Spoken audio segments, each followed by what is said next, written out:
जब सब खराब हो जाता है तो कुछ नहीं दिखाई पड़ता।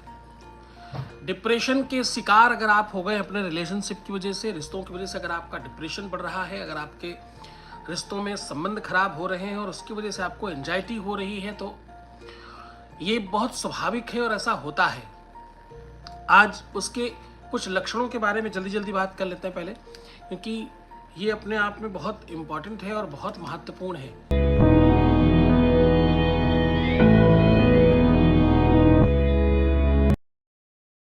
रिलेशनशिप का उपाय सॉल्यूशन तब काम करता है जब आप उसके सारे के सारे प्रकार जानते हो। जब तुम ठीक होगे तो उपाय भी काम करेगा। ग्लानि बोध।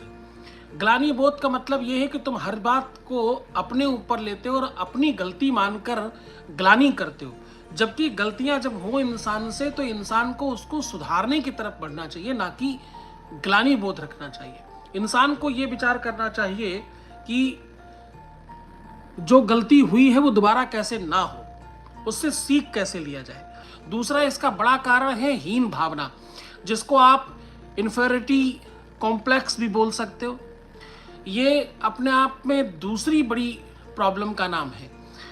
जब आप अपने को दूसरे से छोटा या कमजोर मान लेते हो, आप ये मानते हो कि आपकी सौत, आपकी जो तुम्हारे रिलेशनशिप को छीन कर ले गई है या ले गया है, जो तुमसे तुम्हारे रिश्ते को छीन ले गया, जो तुमसे तुम्हारे संबंधों को खराब कर ले गया, इसका मतलब वो ज्यादा ताकतवर समझते हो उसको। तुम उसको ये समझते हो क्या कि उसके 2 हाथ पैर की जगह 4 हाथ पैर हैं। उसको अंग प्रत्यंग जितने तुम्हारे हैं उससे उसको ज्यादा अंग प्रत्यंग है क्या? उसके पास ऐसी क्या स्पेशल चीज है जो तुम्हारे पास नहीं है? लेकिन तुम अपने को कम आंकलन करके उसको ज्यादा आंकलन करके उसको जिता देते हो और खराब कर देते हो। ये दूसरा बड़ा कारण है। तीसरे नंबर पर आता है अस्वीकृति का भाव, जिसको आप रिजेक्शन ट्रॉमा बोलते हो। ये रिजेक्शन भी अपने आप में बहुत तगड़ा प्रॉब्लम है।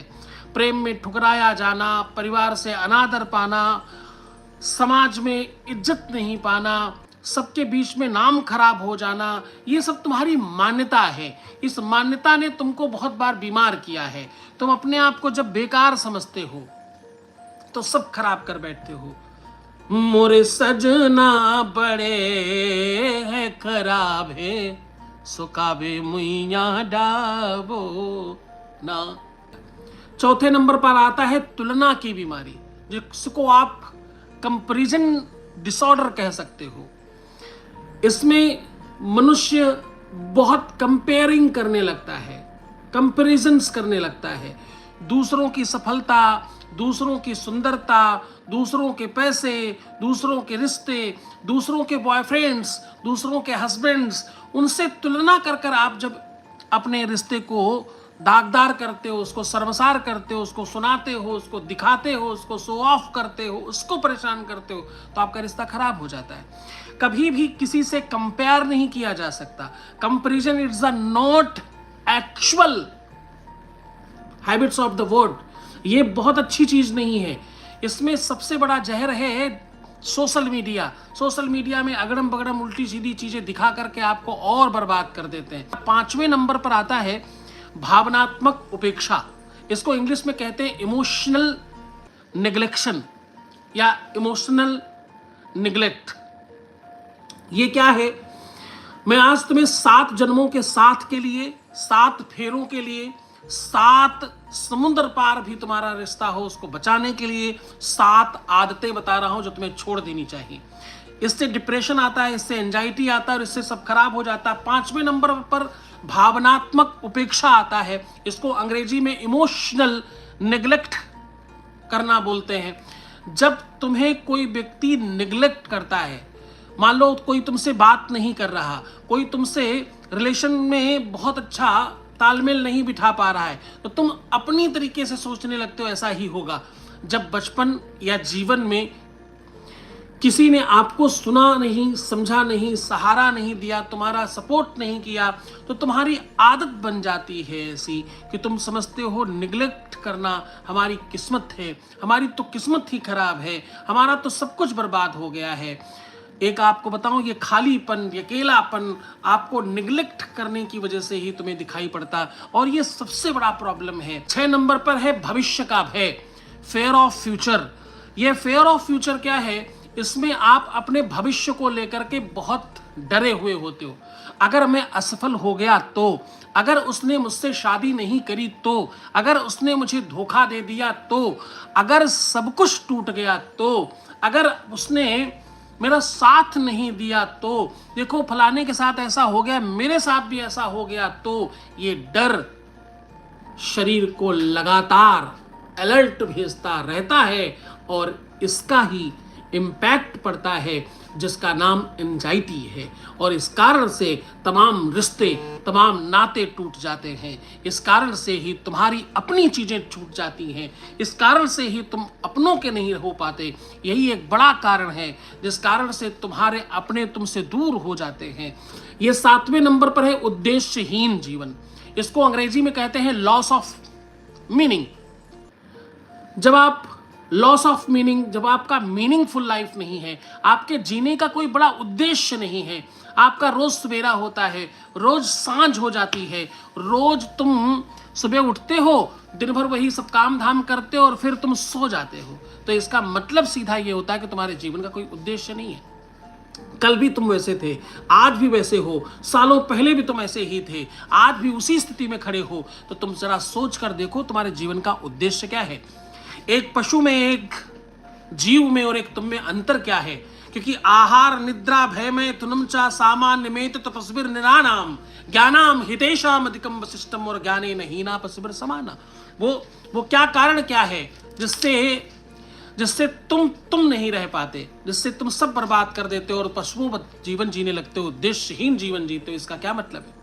जब जीवन में कोई बड़ा उद्देश्य नहीं, धर्म, सेवा, साधना या लक्ष्य या शादी या ब्याह या लव या कोई किसी को बड़ा बनाना या खुद बड़ा बनना, ऐसा कोई उद्देश्य नहीं होता, तो आपका मन पूछेगा, आपकी आत्मा तुमसे पूछेगी कि ये क्या हो रहा है और तुम कौन हो। हम सब मिलाकर के सब तरह से तुम्हारा कल्याण करने में लगे हुए, तुम्हारे जीवन को बेहतर बनाने में लगे। मैं विश्व के सबसे बड़े पद जगत गुरु के पद पर बैठा हूं। जगत गुरु 4 ही होते हैं, 4 जगत गुरु, 4 शंकराचार्य, उनमें से एक हूं मैं। ये पद शिक्षा, ज्ञान, तपस्या, साधना के वशीभूत होकर दिया जाता है। अखाड़े 13 हैं, साधु 1.25 करोड़ हैं, पर जगत गुरु 4 ही हैं, शंकराचार्य 4 ही हैं, उनमें से एक मैं हूं। तो आज इस आसन पर बैठकर मैं तुम्हें कह रहा हूं, इस संदर्भ में, इस विषय में, कि तुम्हारे जीवन की कौन सी बात है जो तुम्हें नहीं प्राप्त हो रही है, कौन सी ऐसी चीज तुमको हासिल नहीं हो रही, ऐसी कौन सी अव्यवस्था है जिसमें तुम परेशान हो। एक और महत्वपूर्ण बात बताता हूं, परेशानी का एक्चुअली कोई कारण नहीं होता। परेशानी तब परेशानी है जब तुम उस परेशानी को सिर्फ परेशानी समझते हो। What I'm saying, be careful, बहुत गहरी बात कर रहा हूं।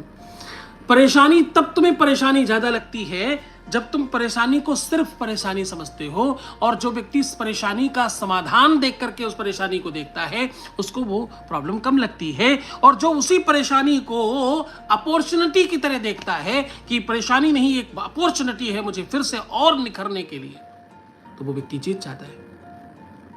गोस्वामी बिंदुदास जी लिखते हैं इसमें, वो कहते हैं दुख ही, क्या वो कहते हैं, दुख ही मानव की संपत्ति है। क्या कहते हैं? वो कहते हैं दुख ही मानव की संपत्ति है, फिर दुख से क्यों घबराता है, और दुख ही मानव की संपत्ति है, फिर दुख से क्यों घबराता है। सुख आया है वो भी जाएगा, दुख आया है वो भी जाएगा। सुख जब जाएगा तो दुख देकर जाएगा, लेकिन जब दुख जाएगा तो सुख देकर जाएगा। तो सुख देकर जाने वाले को सुख देकर जाने वाले को, ए मानव क्यों झुठलाता है।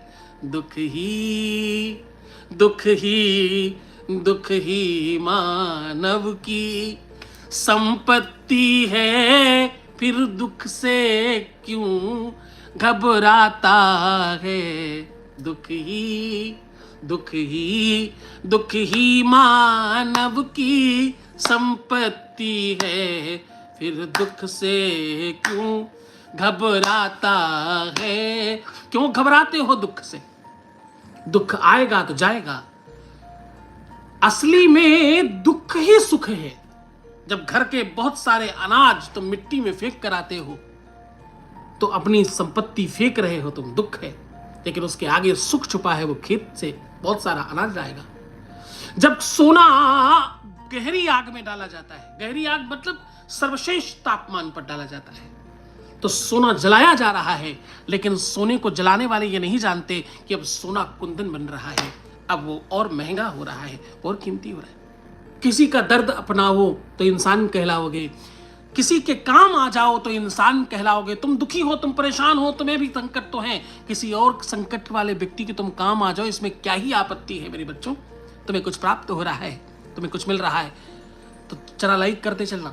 ये लाइक करने से तुम्हारे जीवन के न जाने कौन सा पुण्य जागृत हो जाए, न जाने तुम्हारी वजह से किसी का दुख कट जाए और तुम उसके सहभागी बन जाओ, तुम उसके कारण बन जाओ। माध्यम ही कोई बन सकता है, वो तुम बन सकते हो। तो चलो मुस्कुराओ। एक बार मुस्कुराने से जीवन में तुम्हारे शरीर के सारे सेल्स चार्ज हो जाते हैं, तुम्हारे ग्रह अनुकूल हो जाते हैं। तो तुम मुस्कुराओ ना, भगवान मुस्कुराता है। माता ने कहा भगवान मुस्कुराओ मत, रो, क्योंकि तुम छोटे बच्चे हो। तब भगवान रोए।